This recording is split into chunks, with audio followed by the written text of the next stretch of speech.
Imagine this. You're standing before a mirror that doesn't reflect your physical appearance, but something far more revealing, the lies you tell yourself. Would you have the courage to look? Most of us would turn away. We've become masterful architects of our own deception, building elaborate structures that shield us from uncomfortable truths. Friedrich Nietzsche once wrote that sometimes people don't want to hear the truth because they don't want their illusions destroyed. How painfully accurate this remains today. We cling to our illusions like drowning men to driftwood, never realizing that these very illusions are what's keeping us submerged. Consider the paradox that defines our later years. We've accumulated decades of wisdom, yet many of us have never been further from understanding ourselves truthfully. We've practiced self-deception for so long that it has calcified into what appears to be wisdom. But is it really? Or have we simply become more skilled at rationalizing the stories we tell ourselves? The Mirror of Truth asks, how much of what you believe about yourself is genuine, and how much is a carefully constructed facade? How many of your cherished beliefs are actually borrowed convictions that you've never truly examined? When was the last time you questioned your fundamental assumptions about who you are? There's a peculiar comfort in self-deception. It requires no courage, no painful growth, no confrontation with uncertainty. It allows us to drift through life without the vertigo that comes with staring into the void of our true nature. But at what cost? What parts of yourself have you sacrificed at the altar of comfortable illusions? Nietzsche challenged us to live beyond illusion, to embrace what he called the courage for truth. He recognized that the path to authentic living requires that we first dismantle the elaborate architecture of self-deception we've constructed over decades. It demands that we look unflinchingly at ourselves and ask, what lies have I been telling myself? What truths have I been avoiding? Most of us prefer the comfort of our delusions to the stark nakedness of truth. We choose the blue pill over the red, the pleasant dream over the harsh reality. But Nietzsche understood something profound. Our greatest fulfillment comes not from comfort. What's from courage, the courage to face ourselves honestly and to rebuild our lives on the foundation of truth, however uncomfortable that truth might be. What if the greatest act of rebellion in your life now isn't against society or convention, but against the lies you've told yourself? What if the most radical thing you could do is to finally become honest about who you are, your desires, your fears, your regrets, your unfulfilled potential? Today, we'll explore Nietzsche's 5 powerful rules for ending self-deception, tools forged in the crucible of one of history's most uncompromising minds. These aren't gentle suggestions or comforting platitudes. They're hammers for breaking the idols of illusion we've built around ourselves. They require courage, but they offer something precious in return: the possibility of living authentically in the time we have left. Before we continue this journey toward radical honesty, take a moment to subscribe to this channel and leave a like on this video. Join our community of seekers who aren't afraid to look in that mirror, who are committed to living their remaining years with unprecedented authenticity and depth. What makes self-deception so pervasive, so tenacious, so utterly human? To understand this, we must dig beneath the surface, excavating the psychological and philosophical foundations that make lying to ourselves not merely possible, but almost inevitable. Nietzsche believed that self-deception wasn't simply a moral failing. It was woven into the very fabric of human consciousness. He wrote, "We are unknown to ourselves, we knowers, and with good reason. We have never sought ourselves. How could it happen that we should ever find ourselves?" This reveals a startling truth. The human mind is designed not primarily for truth-seeking, but for survival and comfort. Our capacity for self-deception evolved alongside our consciousness. As we developed the ability to reflect on ourselves and contemplate our own mortality, we simultaneously developed mechanisms to protect ourselves from the terror such awareness could bring. Self-deception became our psychological immune system, shielding us from truths too painful to bear. Carl Jung identified what he called the shadow, those aspects of ourselves that we repress, deny, or disown. Until you make the unconscious conscious, Jung warned, it will direct your life, and you will call it fate. How many of us in our later years have blamed circumstances, luck, or others for the shape our lives have taken, never recognizing the role our own unacknowledged desires, fears, and choices have played? The problem deepens with age.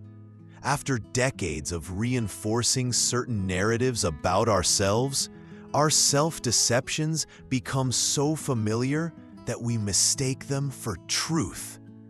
The narratives calcify, becoming rigid structures that confine rather than support us.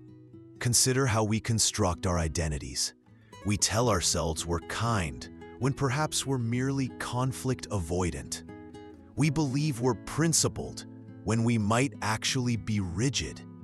We think we've forgiven past wrongs while unconsciously allowing resentment to poison our present.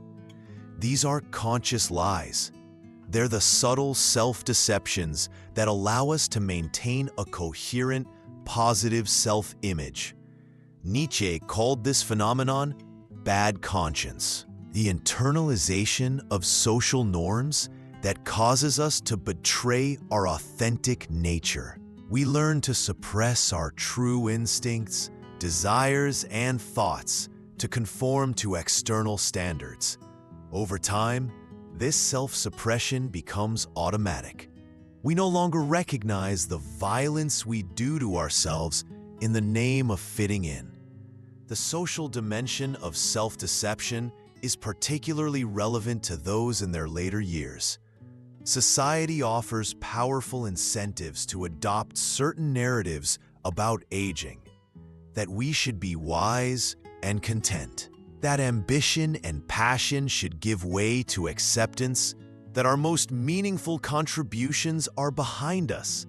Many of us unconsciously absorb these narratives without questioning whether they align with our true selves.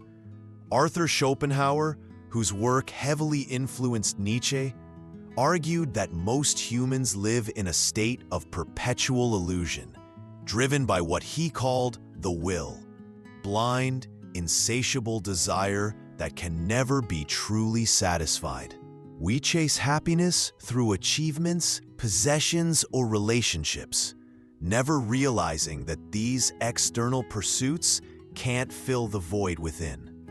This creates a cycle of endless striving, disappointment, and self-deception. For those in their 60s, 70s, and beyond, this cycle often manifests as a nagging sense of dissonance, a feeling that despite checking all the boxes society prescribed for a successful life, something essential remains missing. Rather than confronting this uncomfortable truth, many retreat further into self-deception, doubling down on narratives that no longer serve them. As we age, the stakes of this self-deception grow higher. Time becomes more precious, more finite. The question shifts from "what will I do with my life?" to What will I do with the life I have left?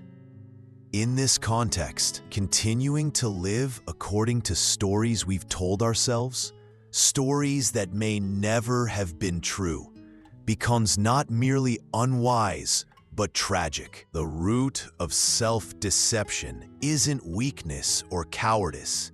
It's our profound human need for meaning, coherence, and self-preservation. Understanding this allows us to approach our own deceptions not with self-condemnation, but with compassion and curiosity. It enables us to ask, what truth have I been protecting myself from? What reality have I been unwilling to face? The price of self-deception isn't paid all at once, but in small, almost imperceptible installments throughout our lives. By the time we reach our later years, the accumulated cost becomes staggering, a debt to authenticity that manifests in ways both subtle and profound. Perhaps the most devastating consequence is what Nietzsche called the spirit of gravity, a heaviness of being that settles over those who have denied their true nature for too long. You know this feeling? The inexplicable weariness that comes not from physical exertion, but from the exhaustion of maintaining facades. The constant vigilance required to avoid confronting uncomfortable truths drains your vital energy, leaving you depleted in ways you can't quite articulate. This exhaustion isn't merely psychological, it becomes physiological. Research reveals that cognitive dissonance, the tension between what we truly feel and what we allow ourselves to acknowledge, triggers stress responses in the body. Cortisol levels rise, immune function declines. The body bears the burden of the mind's dishonesty, manifesting as mysterious ailments or a general diminishment of vitality. There's a painful irony here. We engage in self-deception to protect ourselves from suffering, yet this very protection becomes a source of suffering itself. As Viktor Frankl observed, when a person can't find a deep sense of meaning, they distract themselves with pleasure. How many of us have sought refuge from our unacknowledged truths in comfort foods, mindless entertainment, or trivial diversions that provide momentary escape but leave us feeling emptier afterward? The relational consequences of self-deception cut especially deep. Martin Buber distinguished between I-it relationships, where we relate to others as objects, and I-thou relationships, characterized by genuine presence and reciprocity. Self-deception renders us incapable of true I-thou connection. When we're not honest with ourselves, we cannot be authentic with others. We present masks instead of our true faces, creating connections based on performances rather than presence. Consider how this plays out in long-term relationships. After decades with a partner, many discover they've been performing roles rather than truly revealing themselves. The safety they sought in concealment becomes a prison of isolation. The person who knows them best may not know them at all because they've never allowed themselves to be known. The loneliness within a relationship is perhaps the most painful loneliness of all. Self-deception also robs us of one of life's most profound gifts, the capacity for genuine wonder. When we've constructed rigid narratives about who we are and how the world works, we filter all experience through these limiting lenses. We see only what confirms our existing beliefs. The world's boundless mystery, its capacity to surprise, challenge, and transform us, becomes inaccessible. Perhaps most insidiously, self-deception gradually erodes our capacity for agency. When we refuse to acknowledge certain truths about ourselves or our situations, we forfeit the power to respond effectively to reality. We become reactive rather than proactive, constantly adjusting our illusions to accommodate new information rather than adjusting our actions based on clear perception. This diminishment of agency creates what psychologists call learned helplessness, a state in which we stop believing in our ability to change our circumstances. We tell ourselves stories about why transformation is impossible. I'm too old, it's too late, you can't teach an old dog new tricks. These aren't neutral observations, but self-fulfilling prophecies that guarantee our stagnation. The existential cost compounds over time. Each instance of choosing comfort over truth, security over growth, the familiar over the authentic, narrows the range of our being. We become smaller, more constricted versions of ourselves. The vastness of possibility that characterized youth gives way to a cramped inner dwelling where we've walled off rooms that contained parts of ourselves too threatening to acknowledge. For those in their later years, this manifests as a quiet but persistent sense of regret, not for specific actions or decisions, but for a life not fully lived, a self not fully expressed. It's the nagging awareness that beneath the accomplishments, something essential was sacrificed on the altar of security and acceptance. This regret becomes particularly acute as we confront our mortality. Cultural anthropologist Ernest Becker argued that much of human activity is designed to suppress our awareness of death. But as we age, this suppression becomes increasingly difficult to maintain. When death can no longer be held at arm's length, the question of whether we've truly lived becomes unavoidable. The silent tragedy of self-deception is that many never confront these questions directly. They feel the weight of unexpressed potential and unacknowledged truth, but attribute their discomfort to external circumstances rather than to their own retreat from authenticity. But there is hope. Nietzsche believed that it's never too late to become who you are, to shed the accumulation of false identities and connect with your essential nature. The very recognition of self-deception, however painful, is the first step toward liberation. And the wisdom that comes with age provides unique resources for this journey, if we have the courage to undertake it. Liberation from self-deception doesn't come through gentle introspection alone. It requires what Nietzsche called philosophizing with a hammer, the willingness to shatter our comfortable illusions, to strike decisively against the idols we've worshipped for decades.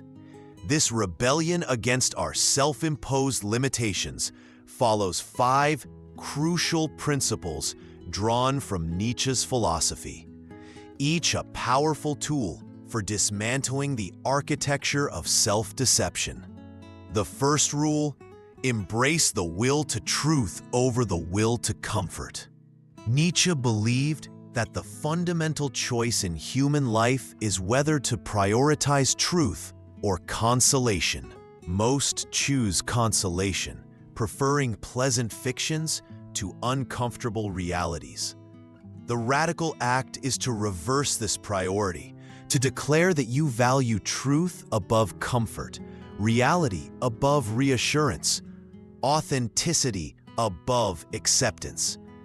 This reversal begins with a simple but profound commitment: to catch yourself in the act of self-deception. When you notice yourself rationalizing a decision, denying a feeling, or constructing an explanation that preserves your self-image? Pause. Ask yourself, am I seeking truth here or comfort? The mere awareness of the choice creates a momentary freedom, the space to choose differently. For those in their later years, this commitment carries special power. You've earned the right to prioritize truth. You no longer need to impress others, climb social ladders, or fulfill external expectations. This freedom from social pressure creates an unprecedented opportunity to pursue authenticity without the constraints that may have limited you in earlier decades. The second rule: confront your shadow with radical honesty. Jung built on Nietzsche's insights when he described the shadow. Those aspects of ourselves we've denied, repressed, or disowned. Reclaiming these disowned parts requires unflinching self-examination. Begin by asking, what qualities do I most strongly criticize in others? The traits that trigger your strongest judgments often reflect disowned aspects of yourself. The greed you condemn in others may mirror your unacknowledged materialism. The dependency you disdain may reflect your own unfulfilled need for connection. The selfishness you criticize may be the self-care you've denied yourself. This shadow work isn't about self-condemnation, but integration. It's recognizing that wholeness requires acknowledging all facets of your nature: the generous and the selfish, the brave and the fearful, the wise and the foolish. When you reclaim these disowned parts, you access energy that was previously consumed by repression. The third rule: challenge your certainties regularly and rigorously. Nietzsche saw fixed beliefs as prisons that confine our perception and limit our growth. He advocated perspectivism, the recognition that all knowledge is partial, influenced by our particular position and needs. True liberation requires holding even our most cherished convictions lightly, subjecting them to regular examination. This practice becomes more vital with age. After decades of reinforcing certain viewpoints, our neural pathways become deeply grooved, our interpretations automatic. We no longer see our beliefs as interpretations, but as obvious truths. Breaking this pattern requires deliberate counteraction, actively seeking perspectives that challenge your established views. Try this experiment. Identify a belief you hold with absolute certainty about politics, relationships, religion, or any significant domain. Now, spend a week seriously entertaining the opposite view. Notice the resistance that arises, the discomfort of cognitive dissonance. This discomfort is the sensation of your mind expanding beyond its self-imposed limitations. The fourth rule: recognize and reject external authorities that promote self-deception. Nietzsche was ruthless in his criticism of institutions and ideologies that encourage people to deny their true nature in service of abstract principles. He saw how religion, nationality, social custom, and conventional morality often function as escape routes from the responsibility of self-determination. This doesn't mean rejecting all external guidance. Wisdom from others can be invaluable, but it means developing what Nietzsche called the suspicion, a healthy skepticism toward any authority that offers one-size-fits-all prescriptions for how to live, think, or feel. It means asking of any belief system, does this expand my freedom to become fully myself? Or does it constrain me within predetermined parameters? For those in their later years, This principle offers particular liberation from age-related stereotypes and expectations. Society bombards us with messages about what older adults should want, how they should behave, what ambitions are appropriate for their stage of life. Rejecting these externally imposed limitations is an act of intellectual and spiritual freedom, a declaration that you will define the meaning and purpose of your remaining years on your own terms. The fifth and most powerful rule: create rather than merely discover your authentic self. Here we encounter Nietzsche's most revolutionary insight. Authenticity isn't about uncovering some fixed, essential self that has been hidden by social conditioning. It's about actively creating yourself through choices, commitments, and values that you consciously affirm. Become who you are was Nietzsche's enigmatic instruction. Enigmatic because it suggests both discovery and creation, both recognizing what is already present and bringing something new into being. The authentic self isn't something you find, like an archaeological artifact buried beneath layers of socialization. It's something you forge through the courage to choose your values, affirm your desires, and accept responsibility for your becoming. This creative approach to authenticity is particularly relevant in later life. Rather than narrowing with age, your potential for self-creation expands. You have more experiences to draw from, more perspectives to integrate, more wisdom to apply to the ongoing project of becoming. You're not finished. You're simply working with richer, more complex materials than ever before. The journey beyond self-deception culminates in a paradoxical realization, one that Nietzsche himself approached through the concept of amor fati, the love of fate. This supreme truth reveals itself only after we've done the difficult work of confronting our illusions, integrating our shadow, questioning our certainties, and embracing the creative nature of authenticity. Here it is. True freedom doesn't come from escaping the conditions of your existence, but from fully embracing them. The ultimate liberation from self-deception isn't found in discovering some perfect, idealized version of yourself hidden beneath layers of social conditioning. It's found in the radical acceptance of your complete reality, including your limitations, your contradictions, your mistakes, and your mortality. Nietzsche expressed this through the thought experiment of eternal recurrence. Imagine that you must live your life exactly as it has been, over and over for eternity. Every joy, every sorrow, every triumph, every failure, all of it recurring endlessly, unchanged.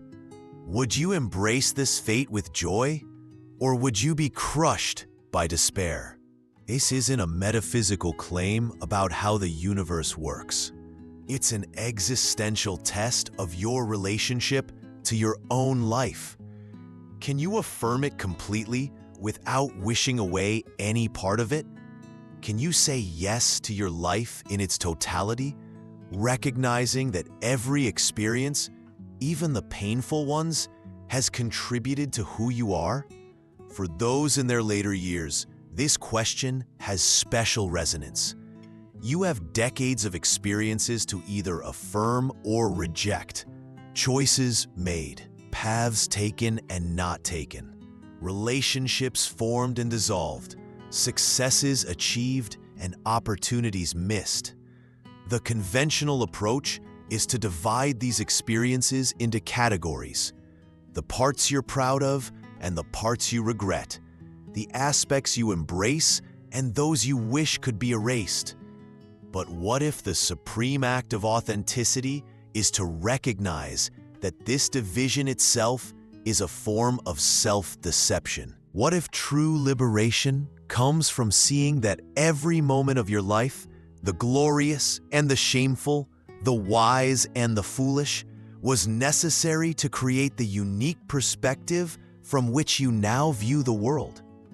This isn't passive resignation to fate. It's what Nietzsche called active acceptance, a creative affirmation that transforms necessity into freedom. You couldn't have been otherwise than you were, given the circumstances, knowledge, and capacities you possessed at each moment. Yet, through the act of affirming these necessities, you paradoxically claim them as expressions of your freedom. Your freedom to say yes to the complete reality of your existence. When you embrace this perspective, something remarkable happens.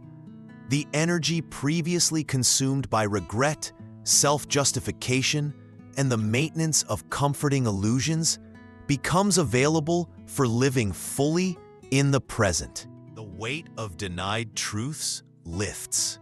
The exhaustion of maintaining facades dissipates. You experience what Nietzsche described as the greatest weight, the burden of complete responsibility for your life, transforming into the greatest lightness, the exhilaration of choosing yourself exactly as you are. This affirmation extends beyond your individual life to embrace the larger human condition. Nietzsche recognized that much of our self-deception stems from our unwillingness to accept the fundamental realities of human existence. That life involves suffering, that all things are impermanent, that uncertainty is inescapable, that our control is limited, that death awaits us all. The conventional response to these truths is to construct elaborate shields against them, belief systems that promise ultimate justice, eternal life, perfect knowledge, complete control. But what if the path to authentic living requires not better shields, but the courage to live without them? What if true wisdom means not transcending the human condition, but fully inhabiting it? For those in their later years, this question isn't abstract philosophy, but lived reality. The truths that youth can sometimes hold at arm's length, mortality, limitation, the passing of time, become increasingly undeniable. But therein lies a profound opportunity, the chance to live in conscious relationship with these realities rather than in futile denial of them. When you embrace your mortality, not as a tragedy to be postponed, but as the defining context that gives life its urgency and preciousness, you experience time differently. Each day becomes not merely one less day remaining, but one more opportunity to live deliberately, to express your unique perspective, to connect authentically with others who share this brief journey. This childlike quality, this capacity for wonder, for presence, for joy in the midst of transience isn't regression, but evolution. It's not a return to naivete, but an arrival at a more sophisticated innocence, one that has journeyed through knowledge rather than being protected from it. It's wisdom that hasn't hardened into cynicism or calcified into dogma, but remains fluid, responsive, alive. The supreme truth of Nietzsche's philosophy isn't a proposition to be believed, but an invitation to be accepted, an invitation to live beyond self-deception, beyond both naive optimism and cynical despair, in the clear-eyed affirmation of life as it actually is. It's an invitation that becomes more urgent and more precious with each passing year. As we conclude this exploration of Nietzsche's path beyond self-deception, the question remains, will you accept this invitation? Will you have the courage to examine your comfortable illusions, to integrate your disowned aspects, to question your certainties, to create yourself authentically? Will you embrace the supreme challenge of saying yes to your complete reality, not despite its imperfections, but including them, not in resignation, but in creative affirmation? The reward for this courage isn't some perfect state of enlightenment or an escape from the human condition. It's something both simpler and more profound: the experience of living your remaining years with integrity, presence, and authentic engagement. It's the quiet satisfaction of knowing that however many days remain, you're living them as yourself, not as a performance, not as a compromise, not as a retreat from truth, but as the full expression of your unique perspective and voice. I invite you to share in the comments how you've confronted self-deception in your own journey. What illusions have you shed? What truths have you embraced? Subscribe to our channel for more explorations of philosophy, psychology, and the art of authentic living. And remember, in Nietzsche's words, "He who has a why to live can bear almost any how."